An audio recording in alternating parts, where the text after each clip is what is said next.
Magandang araw. Ako po si Mark Lester Liragat. Ito po ang aking daily devotions ngayong May 3. God Behind World Powers, Basha, na tinalakay po ni Pastor Russell Campos sa 365 Daily Devotions.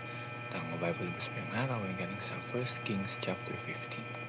Sabi po ay, Nadab, the son of Jeroboam, began to reign over Israel in the second year of Asa king of Judah.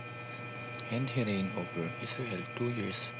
He did what was evil in the sight of the Lord, and walked in the way of his father, and in his sin which made Israel to sin. Baasha, the son of Ahijah of the house of Issachar, conspired against him, and Baasha struck him down at Gibeah, which belonged to the Philistines, for Nadab and all Israel were laying siege to Gibeah. Sa verse na ito, makikita natin ang pag-ingat ni Baasha sa kapangyarihan. Hindi dahil siya ay perpekto, kundi dahil ginamit siya ng Diyos sa mas malawak na plano. Ang first teaching is, God is sovereign over kings and world leaders. Sa history ng Israel, maraming hari ang nagpalit-palit. May mabuti, may masama. Pero sa likod ng lahat ng ito, iisa ang constant. Ang Diyos ang may control. Ibig sabihin, kahit magulo ang mundo, kahit may mga leader na hindi natin naiintindihan, hindi nawawala sa kamay ng Diyos ang direksyon ng history. Ganito rin sa panahon natin ngayon. Kahit anong mangyari sa mundo, hindi nagugulat ang Diyos. Siya pa rin ang may final authority.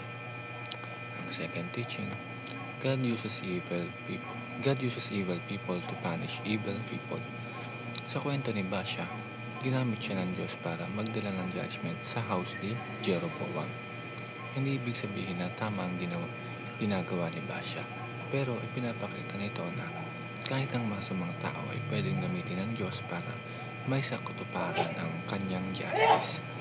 Ito ay paalala na ang Diyos ay makapangyarihan, kaya niyang gamitin kahit ang imperfect na tao para sa kanyang layunin. At ang last teaching, God has installed Jesus on Zion as the irreplaceable King. Sa kabila ng lahat ng changing leaders sa mundo, may isang hari na hindi napapalitan. Ito ay si Jesus. Siya ang tunay na hari na may eternal authority. Hindi siya natatanggal, hindi siya napapalitan, at hindi siya natatalo. At ito ang nagbibigay sa atin ng hope. Dahil ang ultimate ruler ng lahat ay mabuti, makatarungan at tapat. Ang devotion na ito ay paalala na kahit magulo ang mundo, may Diyos na nasa likod ng lahat.